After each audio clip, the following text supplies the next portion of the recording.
अस्सलामुअलैकुम नाज़रीन, मैं हूं आपकी मेजबान नाइला भट्टी और नजर डालते हैं आज की अहम तरीन खबरों पर।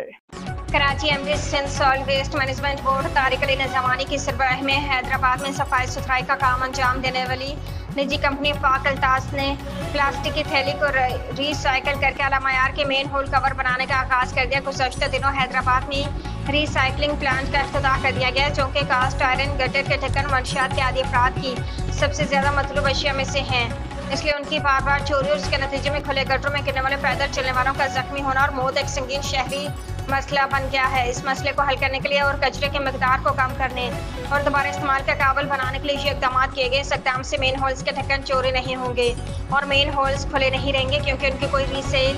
वैल्यू नहीं होगी और चोरों के लिए इसका कोई फ़ायदा नहीं होगा। दीगर तफसीलात में हैदराबाद को हिसार के इलाके में वज़ीर आला के मावन खसूसी अब्दुल जब्बार खान ने Sindh solid waste management board के गार्बेज ट्रांसफर स्टेशन पर शहर के पहले पॉलीथीन प्लास्टिक रिसाइकलिंग प्लांट का इफ्तिताह किया। इस इक़दाम से मेन होल कवर्स को प्लास्टिक रिसाइकिल करके अब आवामी मफाद के इस्तेमाल में लाया जाएगा।